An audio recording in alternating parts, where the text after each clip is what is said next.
Assalamualaikum warahmatullahi wabarakatuh. Alhamdulillahi rabbil alamin. Wassalatu wassalamu ala asyrafil anbiya'i wal mursalin wa ala alihi wa ashabihi ajma'in. Allahumma salli wa sallim ala sayyidina Muhammadin wa ala alihi wa ashabihi ajma'in. Siswa-siswi kelas 12 Madrasah Aliyah yang dirahmati oleh Allah. Puji syukur kehadirat Allah Subhanahu wa taala, pada pagi hari ini kita dapat kembali melanjutkan pelajaran akidah akhlak pada bab 3. Bapak berdoa semoga Ananda tetap berada dalam kondisi sehat walafiat dan semangat belajar. Meskipun sekarang kita masih berada dalam pandemi virus corona dan Kota Padang sudah ditetapkan kembali dalam zona merah oleh pemerintah. Pada pagi hari ini pelajaran akidah akhlak kita fokuskan kembali pada bab 3, yaitu permasalahan nifaq atau munafik, ghadab, marah, qaswah, al-qalbu, keras hati.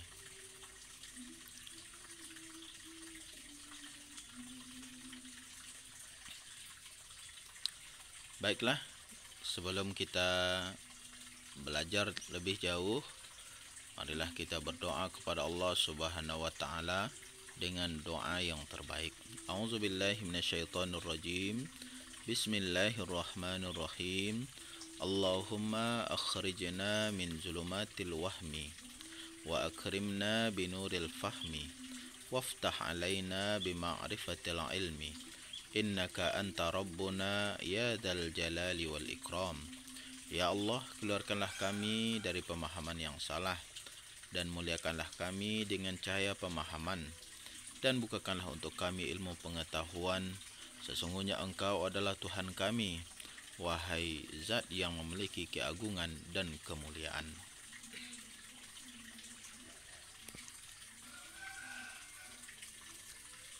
Pertama, kita akan lihat pengertian munafik atau definisi munafik secara bahasa. Secara bahasa, kata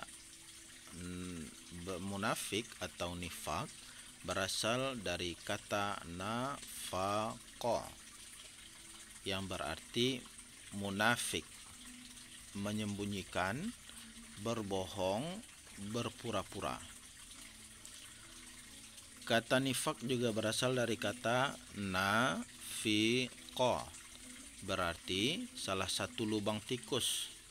Jika dicari melalui satu lubang, maka tikus itu akan lari dan mencari lubang lainnya. Secara istilah, kata nifaq berarti sikap menyembunyikan sesuatu di dalam hatinya karena tidak ingin diketahui keberadaannya oleh orang lain, sehingga menampakkan sesuatu yang tidak sesuai dengan apa yang ada di dalam hatinya. Bila nifaq itu adalah sikap, maka munafik itu adalah orangnya, sesuai dengan timbangan nahwu dan saraf. Nafaqa itu sifatnya atau masdar, kemudian munafik itu adalah isim fa'il atau orang yang berbuat nifaq.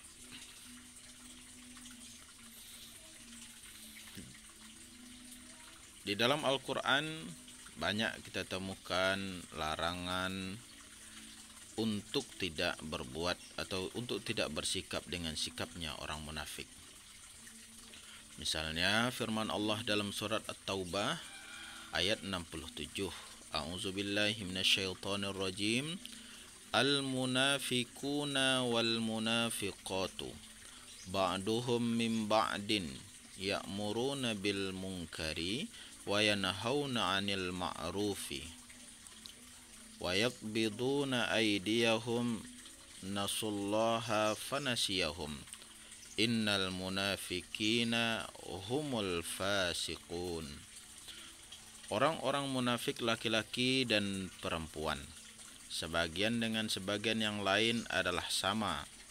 Mereka menyuruh perbuatan yang mungkar dan melarang perbuatan yang ma'ruf, dan mereka menggenggamkan tangannya.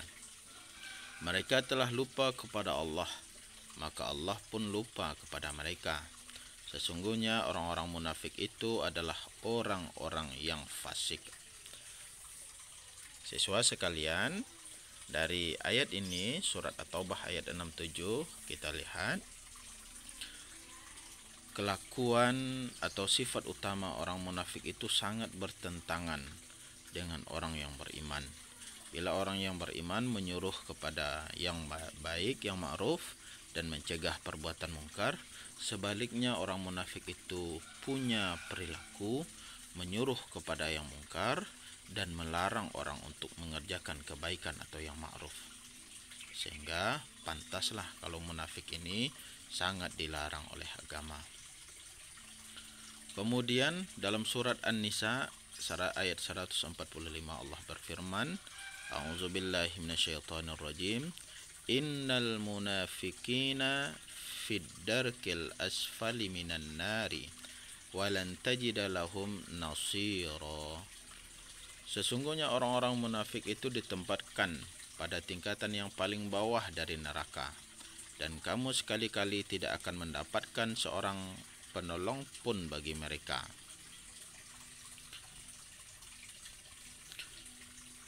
Dua, macam-macam perilaku munafik atau nifak. Pertama disebut sebagai nifak amali.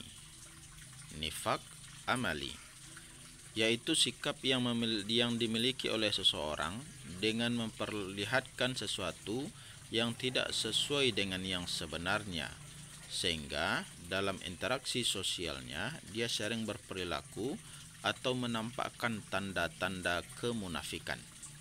Rasul bersabda dari Abu Hurairah, ia berkata, Ayatul munafikina salasatun. Ada 3 tanda orang munafik.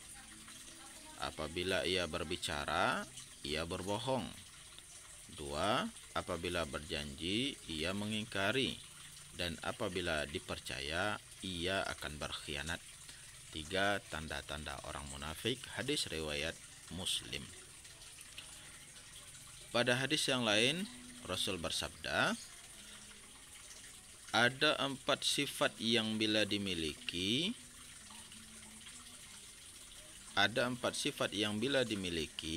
maka pemiliknya adalah munafik murni.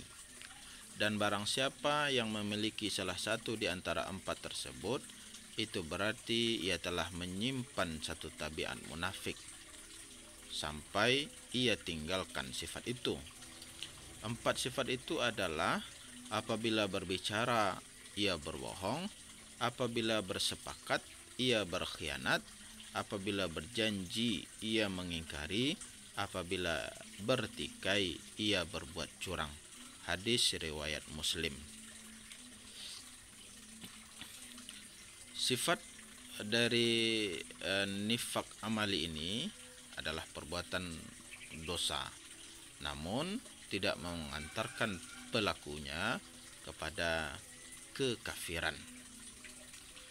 Yang kedua adalah nifak imani. Nifak munafik secara iman adalah suatu sikap yang dimiliki seseorang dengan memperlihatkan keimanan dan menyembunyikan kekafirannya. Orang seperti ini diancam neraka, sebab orang sangat berbahaya bagi umat Islam dan agama Islam. Sehingga di dalam Al-Quran jelas dan tegas dikatakan bahwa orang-orang munafik seperti ini bukanlah orang-orang yang beriman.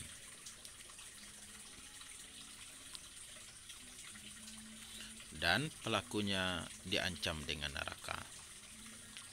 Cara menghindari perilaku nifak bagaimana? 1. Dengan membiasakan berkata jujur. Dalam hadis, dalam Al-Quran surat At-Taubah, Allah berfirman, yang artinya, hai orang-orang yang beriman, bertakwalah kalian kepada Allah, dan jadilah kalian beserta orang-orang yang jujur dan benar. Penting untuk kita memperhatikan Siswa sekalian memperhatikan di mana tempat dia bergaul. Apakah dia bergaul dengan orang-orang yang selalu berbuat jujur, atau bergaul dengan lingkungan yang selalu bertemu dengan ciri-ciri orang munafik ini. Rasul juga bersabda, katakanlah kebenaran sekalipun itu pahit sekali. Qulil haqqa walau kana murrah. Katakanlah kebaikan, kebenaran sekalipun itu sulit untuk dikatakan.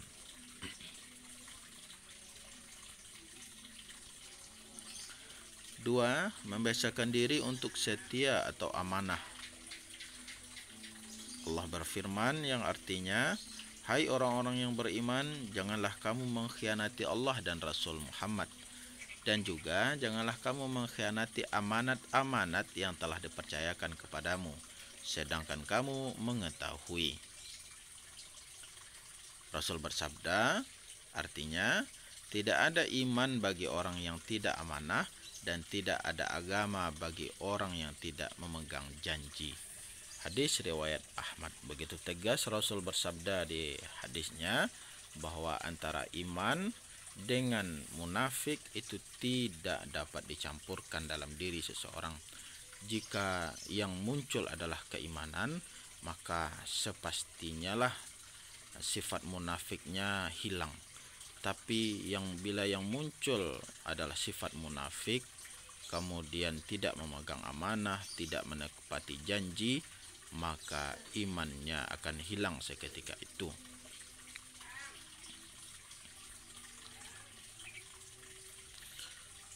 Sifat yang kedua, yang sifat tercela yang kedua yang tidak boleh ditiru, dan anak-anak bapak harus tahu bagaimana cara menghindarinya, yaitunya sifat marah atau ghadab.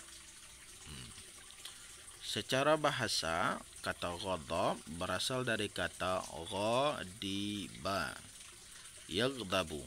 Ghadiba yaghdabu, yang berarti marah, mengamuk, murka, berang, gusar, jengkel, naik pitan. Secara istilah, kata ghadab ini, secara istilah ini maksudnya secara istilah agama, ghadab itu adalah sikap tercela di mana gejolak darah dalam diri seseorang meningkat karena tidak senang pada perlakuan tidak pantas. Dalam Al-Quran kita diperintahkan untuk menahan amarah. Allah berfirman, allazina yunfikuna fis sarra'i wad dharra'i wal kaziminal ghaiza wal 'afina 'anil nasi wallahu yuhibbul muhsinin, yaitu orang-orang yang menafkahkan hartanya baik di waktu lapang maupun di waktu sempit, dan orang-orang yang menahan amarahnya dan memaafkan kesalahan orang. Allah menyukai orang-orang yang berbuat kebajikan. Surat Ali Imran ayat 134. Juga ayat di atas diperkuat dengan sabda Rasul yang diriwayatkan oleh Imam Abu Hurairah bahwa seorang laki-laki berkata, "Ya Rasulullah, berilah aku pesan." Rasulullah bersabda, "Jangan marah, la taghdab." Jangan marah. Laki-laki itu berkata lagi, "Ya Rasulullah, berilah saya pesan." Kemudian Rasul berpesan lagi, "La taghdab." Jangan marah. Sehingga begitu perhatian Rasul untuk sikap marah ini, karena sikap marah yang muncul akan mendatangkan banyak keburukan-keburukan setelah itu. Keburukan apa yang ditimbulkan dari sikap ghadab atau sikap marah? Pertama, keputusan dan tindakan yang diambil tidak akan bijaksana. Misalnya, seorang orang tua yang memutuskan perkara anaknya, seorang guru yang memutuskan urusan perkara siswa-siswinya, seorang hakim yang memutuskan perkara orang terdakwa, tidak boleh mengambil keputusan ketika dia sedang marah.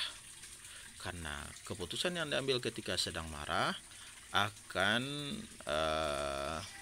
tidak objektif atau tidak bijaksana.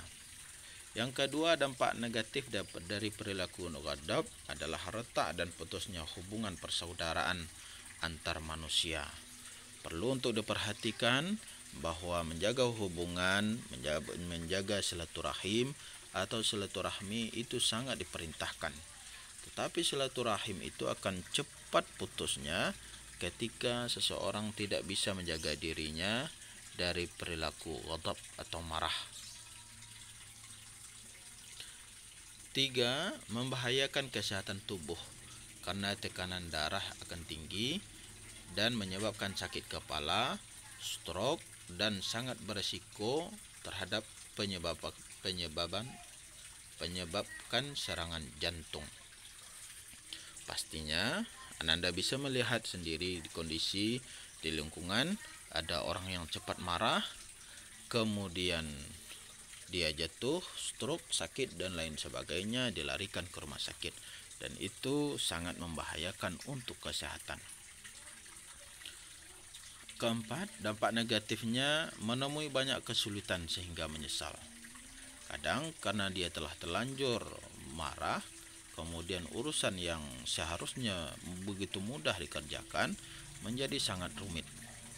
Karena dia telah terlanjur berbuat marah. 5. Tidak mendapatkan keuntungan, melainkan mendapatkan kerugian. 6. Menerima murka dan laknat dari Allah Subhanahu wa taala. Dalam surat An-Nisa ayat 9 Allah berfirman yang artinya, dan barang siapa yang membunuh seseorang mukmin dengan sengaja, maka balasannya adalah Jahannam. Kekal ia di dalamnya dan Allah murka kepadanya dan mengutukinya serta menjadikan azab yang besar baginya. Salah satu sebab awal munculnya perilaku bunuh-membunuh, peperangan, segala macam itu disebabkan oleh ghadab, oleh rasa marah yang ada di dalam hati. Kemudian rasa marah itu memuncak sehingga mengeluarkan kata-kata yang keji, kasar, dan tidak elok. Dari kata-kata keji itu kemudian berlanjut pada gerakan, berlanjut pada tindakan yang menyebabkan hilangnya nyawa seseorang. Sehingga banyak kita dengar, lihat, karena urusan sepele antara siswa dengan siswa yang lain, kemudian terjadi tawuran antara anggota DPR dengan anggota DPR yang lainnya karena tidak bisa menjaga emosi, mengontrol emosinya, kemudian dia cepat marah, akhirnya terjadi baku hantam dan lain sebagainya. Dan itu banyak terjadi dan mudah sekali untuk kita mencari contoh dalam kehidupan.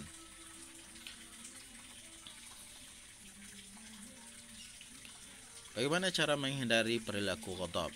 Bagaimana agar siswa tidak jatuh pada perilaku ghadab? Pertama, meredam rasa amarah dengan sabar. Kebalikan dari rasa amarah adalah rasa sabar. Allah berfirman, katakanlah wahai hamba-hambaku yang beriman, bertakwalah kepada Tuhanmu. Orang-orang yang berbuat baik di dunia ini memperoleh kebaikan, dan bumi Allah itu adalah luas. Sesungguhnya hanya orang-orang yang bersabarlah yang diucapkan pahala mereka tanpa batas, yang dicukupkan pahala mereka tanpa batas. Dari ayat ini, surat Az-Zumar ayat 10, bahwa rasa marah itu dapat diredam, dikendalikan dengan sikap sabar.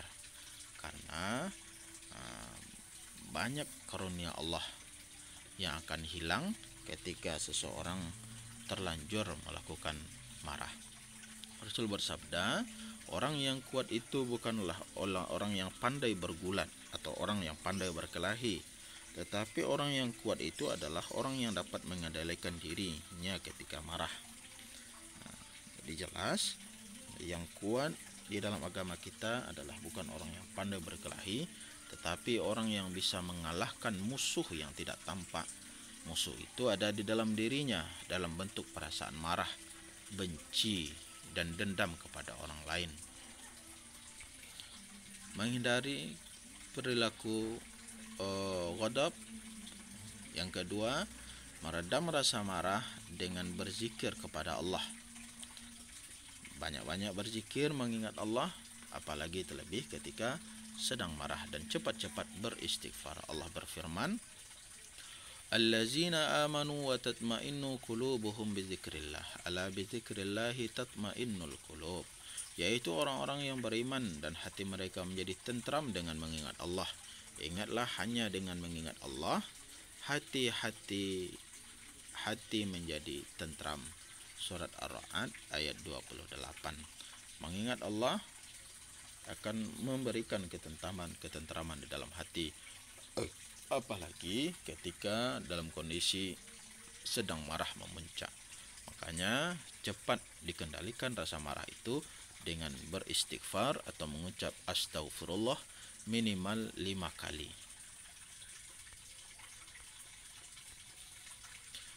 Yang ketiga, C. Meredam rasa marah dengan berwudu. Rasul bersabda, sesungguhnya kemarahan itu berasal dari setan. Setan itu diciptakan dari api, dan api itu dipadamkan dengan air. Karena itu, jika salah satu di antara kalian marah, maka hendaklah ia mengambil air wudu. Hadis riwayat Ahmad. Artinya ini diambil dengan cara mengambil air wudu, menyiramkan air wudu ke wajah, ke anggota wudu, maka seketika itu rasa marah akan berkurang. 4 atau D. Meredam rasa amarah dengan cara merubah posisi atau berdiam diri. Rasul bersabda, jika salah seorang di antara kalian marah dan dia dalam keadaan berdiri, maka hendaklah ia duduk. Jika marahnya reda, namun marahnya jika tidak reda, maka hendaklah ia berbaring. Hadis riwayat Daud dan Ibnu Hibban. Rasul bersabda, jika salah seorang di antara kalian marah, maka hendaklah ia diam. Dari dua cara ini, pertama merubah. Ketika dia sedang marah dalam posisi duduk, mungkin dia meninggalkan tempat itu. Dalam kondisi berdiri, dia kemudian duduk. Jikalau dia dalam kondisi sedang duduk, kemudian dia pindah tempat, mengambil air wudu, kemudian sujud dan berdoa kepada Allah. Atau untuk mengendalikannya bisa dengan memperbanyak diam. Dan diam itu adalah emas, berbicara itu adalah perak.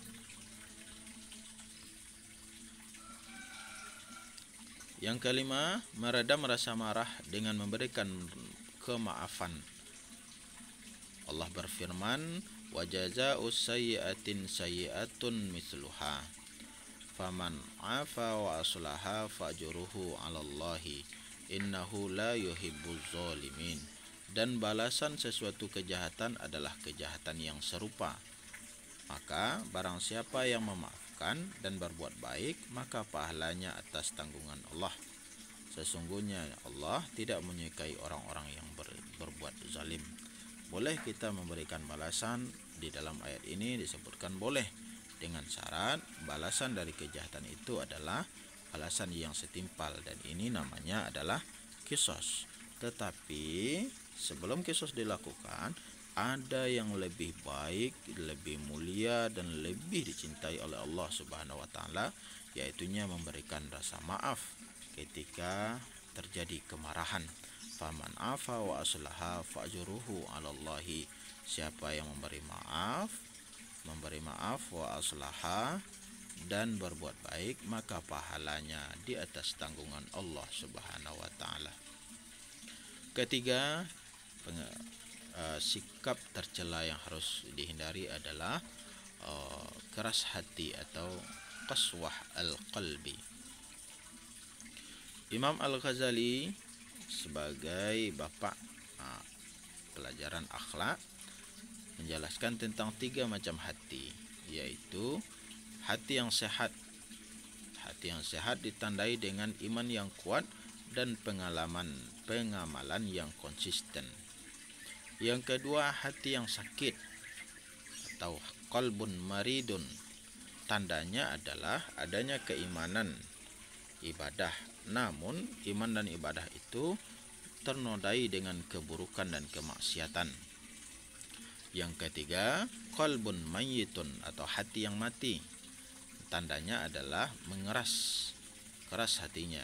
Fi qulubihim maradun fazadahumullahu marada. Hatinya keras dan membatunya hatinya karena banyak maksiat dan perbuatan dosa yang dilakukan. Imam Al-Ghazali membagi hati tersebut kepada tiga. Satu, qalbun sahihun, hati yang sehat. Qalbun maridun, qalbun mayyitun.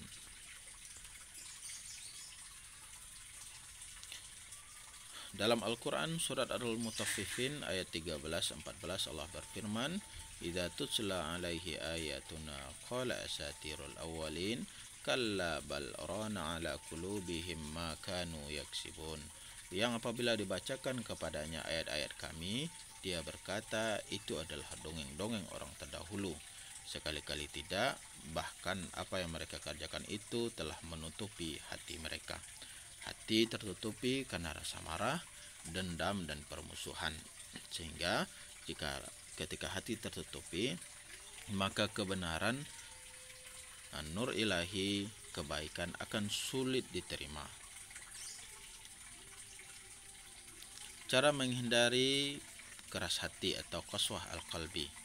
Imam Al-Qusairi yang dinukilkan dari Syekh Ibrahim Al-Khawas memberikan nasihatnya. Pertama, cara menghindari mengerasnya hati, membaca Al-Quran disertai dengan perenungan maknanya. Banyak-banyak membaca Al-Quran, itu akan baik untuk kesehatan, baik untuk emosi, karena akan menenteramkan jiwa seseorang. Yang kedua, mengatur pola makan agar perut tidak kenyang. Mengatur pola makanan, di samping makanan itu bergizi, yang terpenting adalah makanan tersebut halal untuk dimakan. Maka makanan yang halal kemudian bergizi dan tidak berlebih-lebihan itu sangat dianjurkan. Yang ketiga, bangun tengah malam untuk berdoa, untuk membaca Al-Quran, dan untuk melaksanakan sholat qiyamul lail atau sholat sunat tahajud. Karena dengan banyak berdoa mendekatkan diri kepada Allah, maka Allah menurunkan kasih sayangnya dan melembutkan hati anak-anak dan orang-orang kaum muslimin. Terlebih untuk siswa-siswi dan kita dalam kondisi pandemi virus corona saat sekarang ini. Yang keempat, merendahkan diri di hadapan Allah pada akhir malam, berdoa dan bermunajat kepada Allah. Yang kelima, bergaul dengan orang-orang yang soleh, berteman dengan orang-orang yang baik, yang lebih banyak mengedepankan kesabaran daripada mengedepankan emosi dan permusuhan. Karena itu juga akan menjadi cerminan bagi kita. 6. Berempati kepada orang lain. Rasa iba, rasa kasihan, empati kepada orang lain akan menimbulkan rasa kasih sayang. Dan kebalikan dari rasa kasih sayang adalah perasaan benci dan marah. Maka rasa empati sangat membantu untuk menghilangkan rasa marah.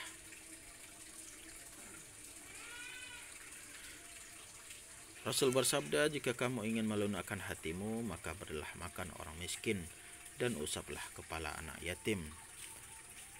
Rasul juga bersabda, barang siapa yang mengusap kepala anak yatim, laki-laki dan perempuan hanya karena Allah, baginya setiap rambut yang diusap dengan tangannya itu mengalirkan banyak kebaikan.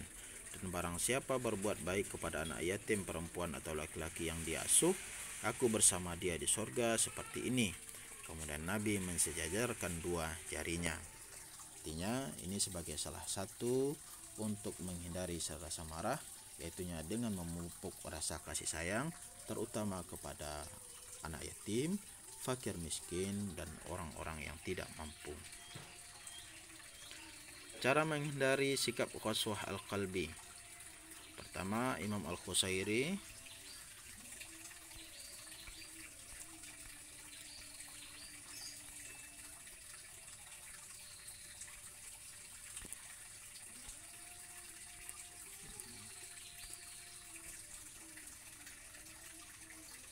Oke, sampai di situ saja pelajaran kita hari ini. Dan sebagai tugas untuk materi yang ketiga atau bab 3 ini, setelah kemarin Ananda kerjakan soal esai pada poin A, sekarang setelah menyimak dan mendengarkan video ini, kerjakanlah